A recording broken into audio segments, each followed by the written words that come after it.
పేరు? చలపతి. మీరేం చేస్తుంటారు? లారీలో కలప పళ్ళు ఎగుమతి చేస్తుంటానండి. ఈ నెల 16వ తారీఖున ఫారెస్ట్ గెస్ట్ హౌస్ కి మీరు ఒంటరిగా వెళ్ళారా, ఎవరితోనైనా కలిసి వెళ్ళారా? అసలు అక్కడికి నేను వెళ్ళనే లేదండి. మీరు వెళ్ళకపోతే తనను మానభంగం చేశామని రేఖ, తన భర్తను హత్య చేశామని శాంత గారు మీ మీద కేసు ఎందుకు పెట్టారు? నాకు తెలియదండి. పోనీ ఆ రోజు రాత్రి మీరు ఎక్కడ ఉన్నారో చెప్పగలరా? అజంతా హోటల్ రూమ్ నెంబర్ 201లో ఉన్నాను. అలసిపోయి నిద్రపోయాను. బయటకు కూడా రాలేదండి. అందుకు సాక్ష్యం? దానికి తగిన సాక్ష్యాధారాలు ఇంతకు ముందే కోర్టు వారికి సబ్మిట్ చేయడం జరిగింది mister justice. Mister justice, prosecution తరఫున సాక్ష్యాలను ప్రవేశపెట్టండి. చనిపోయిన శ్రీకాంత్ మీ భర్తే కదూ? అవును. మీ భర్త హత్య చేయబడ్డ మాట వాస్తవమా? ఆ ప్రశ్న మీరు నన్ను అడిగితే నేనేం సమాధానం చెప్పగలను?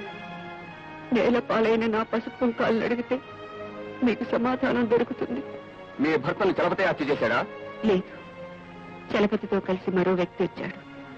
అతను కత్తితో పొడిచాడు. ఎవరా వ్యక్తి? పేరు తెలీదు. Note this point mister justice. పేరు తెలియని ఎవరో వ్యక్తి హత్య చేస్తే ఆ కేసు చలపతి మీద బనాయించబడింది. డిఫెన్స్ లాయర్ గారు, కత్తితో పొడిచి చంపినప్పుడు ఆ హత్య కత్తి చేసినట్ట, కత్తిని చేత్తో పట్టుకున్న మనిషి చేసినట్ట? చలపతితో వచ్చిన మనిషి చలపతి ప్రోత్సాహంతోనే నా భర్తను హత్య చేశాడు. ఈ పాయింట్ కూడా వారిని నోట్ చేసుకోమనండి. No more questions mister justice. మరొక వాది శ్రీమతి రేఖను ప్రశ్నించడానికి కోర్టు వారి అనుమతి కోరుతున్నాను.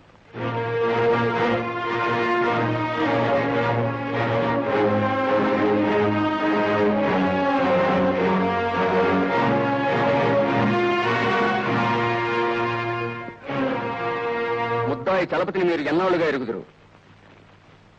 నా జీవితం నాశనం అయిన రోజుని వాడి మొహాన్ని నేను చూశాను. ఒక స్త్రీని బలవంతంగా ఒక మగవాడు అనుభవించాలంటే ఆమె మీద అతనికి విపరీతమైన కోరిక ఉండాలి, లేదా కక్ష ఉండాలి. ఈ రెండింటిలో ఏ కారణం చేత చలపతి మిమ్మల్ని మానభంగం చేశాడు?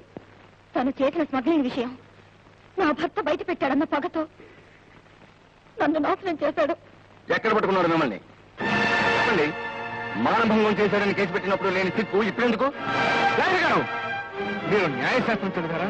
శృంగార శాస్త్రం చదువుకొచ్చారా? సమాధానం చెప్పమ్మా.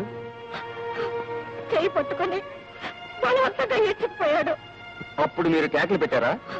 కంటనో వాళ్ళు తెగిపోయాలి అరిచారు. ఎవ్వరూ వినిపించుకోలేదా? నోరు లేని చెట్లు, నోరుండి మాట్లాడలేని మృగాలు విన్నాయి. ఆ తర్వాత నేను విన్నాను.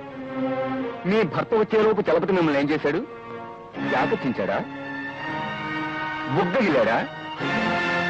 పెనుగులాడా?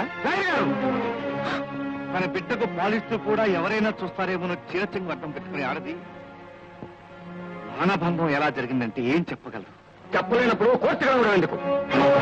ఇక్కడ నీతి న్యాయం ఉన్నాయని, వెతుక్కుంటూ వచ్చిన వారికి అవి దొరుకుతాయని నమ్మి నేనే తీసుకొచ్చాను. మిస్టర్ జస్టిస్, రేఖ భర్త పరశురామును బోన్లోకి పిలిపించవలసిందిగా కోర్టు వారిని కోరుతున్నాను. మీరు ఆవేశపరలా? ఆవేశమే నా ఏకైక గుణం అయితే ఈ కోర్టులోకి సాక్షిగా వచ్చేవాడిని కాదు. ఈ చలపతిని చంపి ముద్దాయిగా వచ్చుండేవాడిని. మరెందుకు చంపలేదు? ఇక్కడ న్యాయం ఇంకా బ్రతికుందనే నమ్మకంతో. కాదు, అన్యాయాన్ని మూటగట్టుకుని మీరు ఈ న్యాయస్థానానికి వచ్చారు. ఈ చలపతి నిరపరాధి. మీ ఫారెస్ట్ గుండా అతను లారీ పెడుతూ ఉంటుంది. లంచం ఇమ్మని మీరు అడిగితే అతను ఏమన్నాడు? ఆ కోపంతో ఈ తప్పుడు కేసు బనాయించారని నేను అంటున్నాను. నేను ఇల్లు దోపిడీ అయిందని కేసు పెట్టలేదు. నా భార్య శీలాన్ని దోచుకున్నానని కేసు పెట్టాను. పాడు చేయబడ్డ ఆడిని బ్రతుకుని అంతం చేసుకోవాలని, ఆచారాన్ని మార్చాలని ధైర్యంగా కోర్టుకొచ్చి నేరస్తుని కటకడానికి పంపిస్తే అది నేరం చేయబోయే మనిషికి హెచ్చరికగా ఉంటుందని కోర్టు. ధర్మాన్ని నమ్ముకుని మేము నీతి తప్పిన మనుషులా కనిపిస్తున్నావా? న్యాయాన్ని నమ్ముకుని మేము సిగ్గుపెట్టిన మనుషులా కనిపిస్తున్నావా? All right. మీ భార్యను చలపతి మానభంగం చేశారని రుజువు చేయడానికి మీ ఇద్దరు కాక సాక్షులు ఇంకెవరైనా ఉన్నారా? నా మనస్సాక్షి ఉంది. రంగు, రుచి, వాసన లేని మనస్సాక్షి ఇక్కడ పనికిరాదు మిస్టర్. మీరు వాదించే తప్పుడు వాదన రంగేమిటి, రుచేమిటి, వాసన ఏమిటి? నిమిషానికి రంగు మార్చి ఆత్మసాక్షి నమ్ముకునే మీరు అన్యాయంగా దుర్మార్గుని రక్షించాలని చూస్తే మీరే అన్యాయపడతారు. గుర్తుంచుకోండి. మిస్టర్ జస్టిస్, ఈ కేసులో రేఖను పరీక్షించిన డాక్టర్ వెంగళరావు గారిని డిఫెన్స్ తరఫున సాక్షిగా ప్రవేశపెట్టడానికి కోర్టు వారిని అనుమతి కోరుతున్నాను. దేవుని ఎదుట ప్రమాణం చేసి నిజమే చెప్తాను, అబద్ధం చెప్పను. నెవర్. మీ పేరు? డాక్టర్ వెంగళరావు. రేఖను పరీక్షించింది మీరేనా? యాజ్ ఎ గవర్నమెంట్ డాక్టర్ నేనే. ఈ ముద్దాయి చలపతిని పరీక్షించింది కూడా మీరేనా? నేనే. ముద్దాయి రేఖను మానభంగం చేశాడా? అసలు రేఖకి మానభంగం జరగలేదు.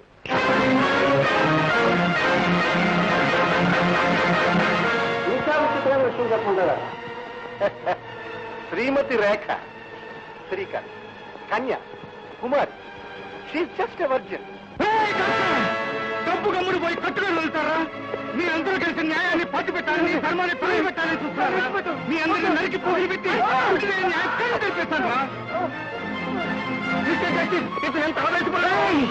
నీ నాలుగు చీరేస్తాను. నీ మూలంగా ఈ రోజు న్యాయస్థానంలో నిజం పూర్తయింది. మీ ఇద్దరిని పూర్తి చేసి న్యాయాన్ని పనిచేస్తాను. చలపతి, ఈ లాయని డాక్టర్ కొన్నావు కదా, ఇప్పుడు నేను కొన్నాను. నీ ప్రాణం చేస్తాను. తప్పించుకోవాలని చూస్తున్నావా? నీ ప్రాణం తీయండి, నిద్రపోనరా. ఈ కేసులో ముద్దాయి చలపతి హత్య జరిగిన సమయంలో అతను హోటల్ అజంతాలో ఉన్నట్లు డిఫెన్స్ వారు నిరూపించగలిగారు. శ్రీకాంత్ను చలపతి హత్య చేసినట్లు ప్రాసిక్యూషన్ నిరూపించలేకపోయింది. ఈ హత్యకు కారకుడైన అజ్ఞాత వ్యక్తి ఎవరో కనుక్కోవలసిందిగా పోలీసు వారిని ఆదేశించడం జరిగింది.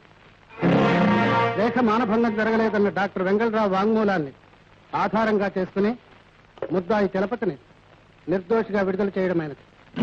రేఖ భర్త పరశురాం లాయర్ని, డాక్టర్ని న్యాయమూర్తి సమక్షంలోనే కొట్టి కోర్టు ధిక్కారం చేసిన నేరానికి ఐపీసీ 332 సెక్షన్ ప్రకారం 3 సంవత్సరాలు కఠిన కారాగార శిక్ష విధించడమైనది.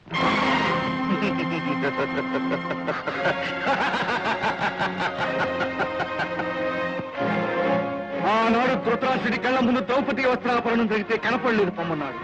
ఈనాడు ఈ ధృతరాష్ట్రుడు ఒక మానవతికి మానభంగం జరిగితే లేదు పొమ్మన్నాడు. యుగాలు మారినా చరిత్రలు మారవు, చరిత్రలు మారినా సంఘటనలు మారవు. నడుస్తున్న ఈ చరిత్రల్ని న్యాయ గ్రంథాలు, నీతి వాక్యాలు, ధర్మపన్నాలు తీర్పులు చెప్పలేవు. కళాలు చెప్పలేని తీర్పుల్ని కత్తులే చెప్తాయని నేను నిరూపిస్తాను.